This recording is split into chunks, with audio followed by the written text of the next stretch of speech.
Today we are going to start our next topic, that is factors affecting the rate of transpiration.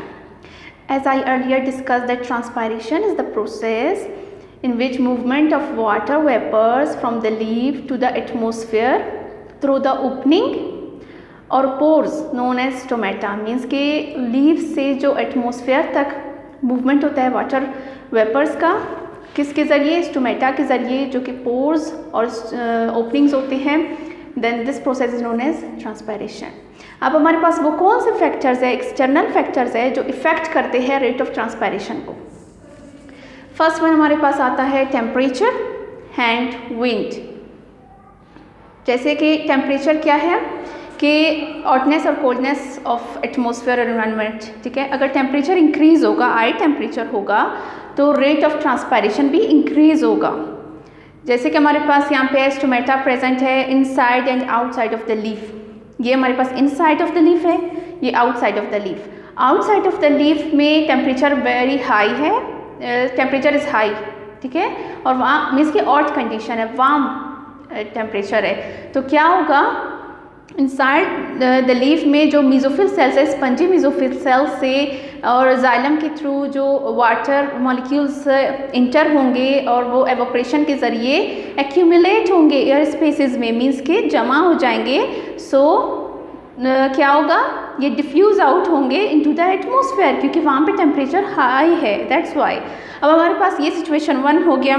Situation number 2 में क्या है, अगर temperature is very high, अगर temperature बहुत ज़्यादा high होगा तो इसमें अपोजिट होगा as compare to the temperature high. इसमें स्टोमेटा क्लोज होगा, ओपन नहीं होगा, इसका क्लोजर ऑफ स्टोमेटा होगा, जिसकी वजह से ट्रांसपायरेशन स्टॉप हो जाएगी. ठीक है, अब हमारे पास है कि warm air can hold more water vapours. ठीक है, जो गर्म हवा होती है उसमें वाटर वेपर्स ज़्यादा हो सकते हैं as compare to the cold air. ठीक है, next one is windy condition. Means कि जब फ़िज़ा में हवा चल रही होती है तो उस कंडीशन में क्या होता है, ये हमारे पास लीफ है, इसके अपर सरफेस पे क्या है, वाटर वेपर्स प्रेजेंट होते हैं. तो जब हवा चल रही होती है तो मूवमेंट ऑफ लीफ भी होता है. ठीक है, और इसकी वजह से क्या होगा, जो विंड है हमारे पास, उसकी वजह से removal of water vapours from the surface of leaf होगा. ठीक है, जो वाटर वेपर्स प्रेजेंट होते हैं लीफ के सरफेस पे वो रिमूव हो जाएंगे, तो इसकी वजह से क्या होगा, रेट ऑफ ट्रांसपायरेशन इंक्रीज होगा. Now coming towards the next factor, that is humidity. Humidity कहते हैं amount of water vapours in atmosphere. Means कि जो नमी होती है हमारे पास फ़िज़ा में, जो नमी होती है, amount of water vapours present होते हैं, उसे कहते हैं ह्यूमिडिटी. अब हमारे पास ये आप स्ट्रक्चर देख सकते हैं जिसमें हमारे पास स्टोमेटा प्रेजेंट होते हैं.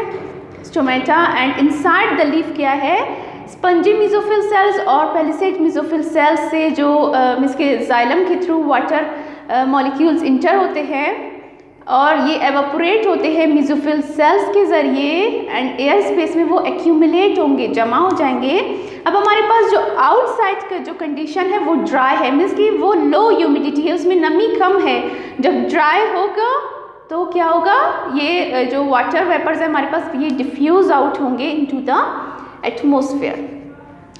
लो ह्यूमिडिटी होगी मीन्स कि एटमॉस्फेयर ड्राई होगी, रेट ऑफ ट्रांसपायरेशन इंक्रीज होगी. अब हमारे पास कि इसमें सेकंड सिचुएशन ये है कि ह्यूमिडिटी अगर हाई हो गई, ठीक है, मीन्स के जो हमारे पास एटमॉस्फेयर है वो ड्राई नहीं है, वो मॉइस्ट है, वो उसमें ह्यूमिडिटी ज़्यादा है, तो रेट ऑफ ट्रांसपायरेशन क्या होगा, लो होगा. क्यों?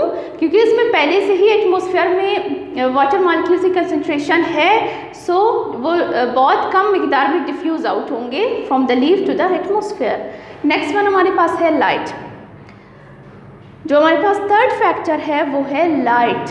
लाइट क्या करता है, बेसिकली लाइट कंट्रोल करता है the opening and closing of stomata, जिसकी वजह से ट्रांसपायरेशन का प्रोसेस होता है. मीन्स कि जो फोटोसिंथेसिस का प्रोसेस होता है वो कौन कंट्रोल करता है, लाइट. ओके, यहाँ हमारे पास स्टोमेटा प्रेजेंट है. Stomata consist of 2 guard cells. ठीक है, स्टोमेटा ये ओपनिंग को कहते हैं. ठीक है, जो हमारे पास पोर प्रेजेंट होती है उसे स्टोमा कहते हैं, मीन्स जो हमारे पास स्टोमेटा का सिंगुलर है उसे स्टोमा कहते हैं। तो जब लाइट इस पर पड़ती है तो क्या होगा, जो इसका इनर वॉल है ऑफ द गार्ड सेल्स, ये क्या होगा, एक दूसरे को पुल आउट करेंगे और ये जगह खुल जाएगी and then the water molecules और water vapours will diffuse out into the atmosphere. Next one हमारे पास है कि डार्क में, मीन्स कि ये ओपनिंग और क्लोजिंग ऑफ स्टोमेटा जो होगी तो वो लाइट पे ही डिपेंड करेगी। जब हमारे पास मीन्स एट नाइट या डार्क कंडीशन में क्या होगा, ये जो हमारे पास गार्ड सेल्स है ये श्रिंक हो जाएंगे। क्यों? क्योंकि इनमें से जो पानी है वो निकल गया होगा, लॉस ऑफ वाटर होगा दैट्स, और इसमें फोटोसिंथेसिस का प्रोसेस भी नहीं होगा डार्क में, सो इसलिए ये श्रिंक होंगे, फ्लैसिड होंगे।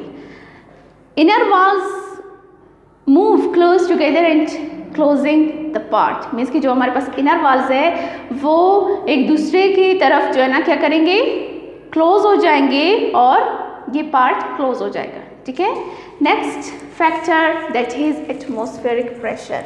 जो हमारे पास एटमॉस्फेयर में ये हवा में जो हमारे पास गैस प्रेजेंट होती है उसका जो प्रेशर होता है, अगर वो प्रेशर रिड्यूस होगा, कम होगा, तो रिजल्ट में क्या होगा, result rate of transpiration will increase. अगर एटमॉस्फेरिक प्रेशर डिक्रीज होगा, रिड्यूस होगा, मीन्स कि कम होगा, तो ट्रांसपायरेशन का रेट इंक्रीज होगा। अगर एटमॉस्फेरिक प्रेशर इंक्रीज हुआ तो rate of transpiration will not increase. So this was our today's topic about the factors affecting the rate of transpiration. I hope you understood. Thanks.